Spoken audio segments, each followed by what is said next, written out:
Pengambilan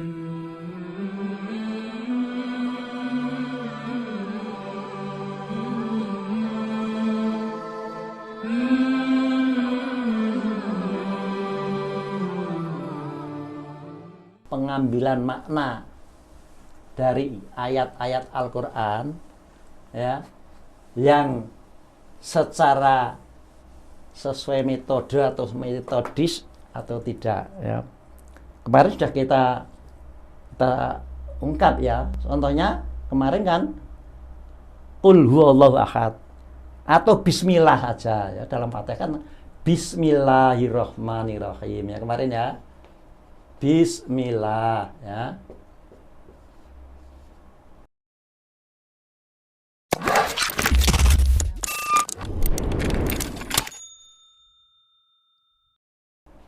Bismillahirrahmanirrahim ya. Bismillahirrahmanirrahim. Ini rahim ya. Terjemahan harfiah ya, kalau kita sementara kita abaikan metodenya, metodologinya Al-Quran ya, sekarang artikan bismi dengan nama ya, bi ini kan harfu jar, ini mestinya ini ismun ya, dari ismu ya, ismu ya, ismu kan ada harfu jar binya, ini harfu jar maka ini majrur, ismun jadi ismi kan.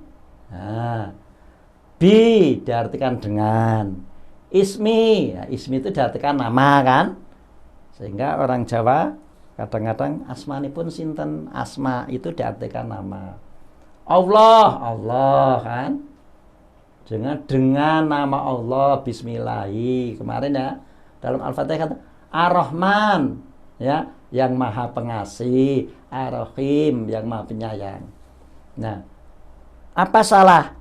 Secara harfiah tidak salah, tetapi secara pemahaman makna, kalau bismillahirrahmanirrahim, masa tiba-tiba kok dengan nama Allah yang maha pengasih lagi maha penyayang. Nah, ya, ingat bismillahirrahmanirrahim ini adalah sebagai jawaban dari perintah Iqra ya. Ingat surat Al-Alaq ya, ayat yang pertama kali turun kan ada perintah di sana ya, Iqra ya.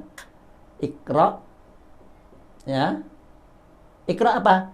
Bismi. Nah, ini bedanya kalau bismillah ini nggak pakai alif, tapi kalau ini pakai Iqra bismi. Ini sama ya, bismi artinya bi ismu ya. Iqra bismi rabbik ya. Kemarin sudah kita singgung ya. Iqra bismi rabbik. Iqra bismi rabbikal ladzi khalaqan. Sekarang dikatakan, bacalah dengan nama Tuhanmu ya. Bismi rabbik ini kan sama nggak dengan bismillah ya. Ini jawaban. Jadi kalau kita Iqra bismi rabbik, bacalah dengan nama Tuhanmu, atau sementara usah kita terjemahkan ya, Iqra, bacalah dengan ismu rabbik. Nah, ismu rabbik, maka jawabnya bismillahi ya. Sehingga nanti Iqra ini memang satu sisi bisa artinya dari qara ayat ra'u Qur'anan ya. Iqra, kalau qara itu membaca, Iqra ya bacalah. Tapi kalau Iqra ini ya, Iqra ini dari Qur'anan, dari Quran, karena dalam Al-Quran ada sahru Ramadan alladzi unzila fihil Qur'an. Maka Iqra bisa nanti dimanai berquranlah. Bismi, ismun ini nanti sama dengan ilmu ya. Ismun itu ilmu, sehingga nanti ada asmaul husna ya, ilmu Allah untuk membina kehidupan yang baik menurut Allah.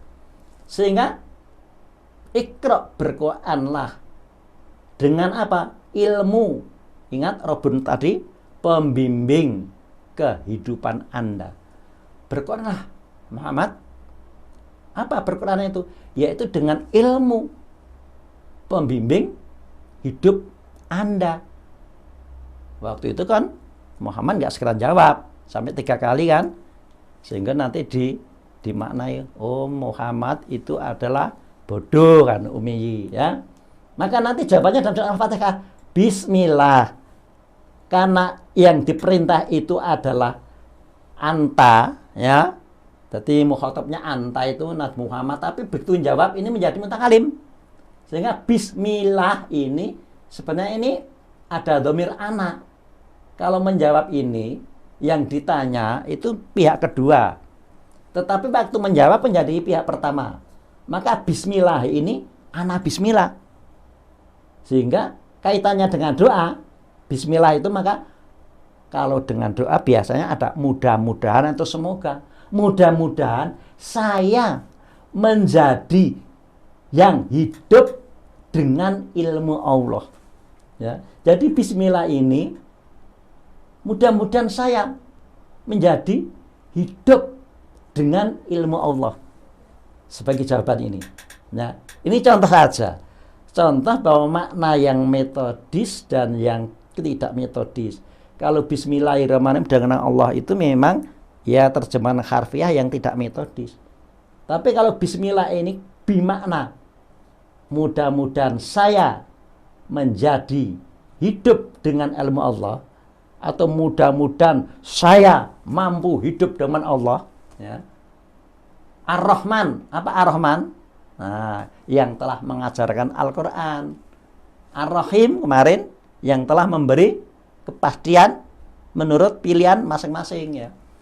Nah, jadi ini contoh saja bahwa pentingnya metode itu adalah untuk mengarahkan Al-Quran itu dari mana mau kemana.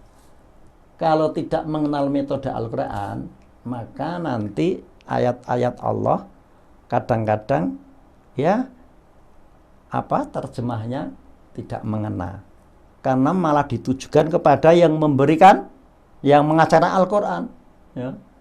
Wah, sehingga Allah itu wujud ya, Allah itu kidam, kemudian semuanya dilarikan kepada Allah. Jadi tidak difungsikan bagaimana supaya manusia yang beriman itu hidup menurut ajaran Allah, sehingga nanti mampu berbuat tepat dalam hidup ini, baik dalam perbuatannya, ucapannya, pikirannya. Nah, sehingga nanti pada akhirnya orang yang memahami Al-Quran kemudian bisa mengimplementasikan, berpikiran, berucap, dan berbuat sama dengan berakhlak ya, berakhlak Al-Quran ya. Sehingga Nabi Muhammad ini ya kan diberi julukan oleh Barat kan, Muhammad itu adalah apa? The living Quran. Quran yang hidup ya.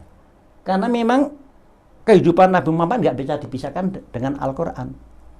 Maka kalau kita tanya apa akhlak Nabi Muhammad, ya Al-Quran. Sehingga nanti akhlak ini ya, akhlak ini identik dengan iman ya.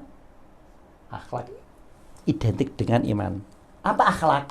Kan dari khalaqah juga, akhlakon arti akhlak itu kepribadian ya. Bisa juga perilaku ya. Iman unsurnya apa akhlak? Sama toh? Yang namanya kepribadian, perilaku itu kan pikiran, ucapan, dan perbuatan. Itu akhlak.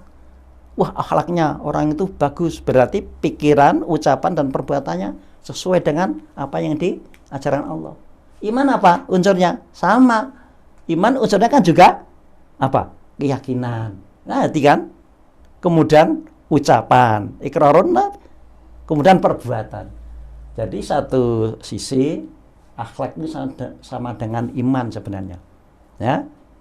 Maka dengan mempelajari metode Al-Quran itu nanti bahwa iman kita inilah yang akan diperbaiki Dan kalau iman identik dengan akhlak, ya, maka satu hadis kita semua sudah hafal bahwa kata Nabi, bu'istu inama bu'istu li utamima makarimal akhlak. Sungguh saya itu diutus oleh Allah kan untuk apa? Ya, untuk menyempurnakan akhlak, untuk memperbaiki akhlak. Nah, akhlak kalau identik dengan iman, ya sama dengan iman. Saya diutus di dunia ini adalah untuk memperbaiki iman. Apa iman? Pandangan dan sikap hidup. Apa pandangan dan sikap hidup? Pandangan terdiri dari ngakdun biqalbi, iqrarun bilisani. Sikap wa amalun bil arkan. Nah, sehingga nanti kalau bahasa hadisnya akhlak, baca Al-Qur'annya iman. Dan itu yang menjadi misi utama dari diutusnya Rasulullah Muhammad SAW, yaitu memperbaiki akhlak alias iman. Nah, dengan metodologi atau metode Al-Quran ini, nanti ayat-ayat Al-Quran menjadi akan lebih berfungsi, ya, maknanya akan lebih mengena, benar-benar akan memperbaiki akhlak dan iman. Kalau akhlak dan iman orang-orang yang hidup di dunia ini sudah sesuai dengan aturan Allah, maka akan terbentuklah suatu peradaban yang sesuai dengan aturan Allah, yaitu nanti disebut peradaban Islam. Nah, saudara-saudara, ini pentingnya metode. Jadi secara agak rinci, metode itu adalah yang menentukan makna. Kesimpulannya ya. Yang kedua, bahasa itu tidak menentukan makna. Yang ketiga, bahasa kadang justru menjadi permainan makna. Oleh karena itu, dalam memahami Al-Quran, maka kita jangan fokus terhadap bahasa, ya, tetapi kita harus selalu ingat metodenya. Nah, demikian saudara-saudara ya.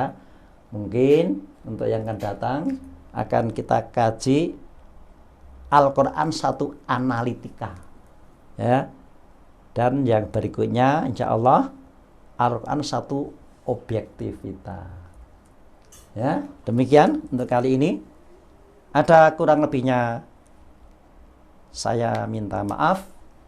Assalamualaikum warahmatullahi wabarakatuh.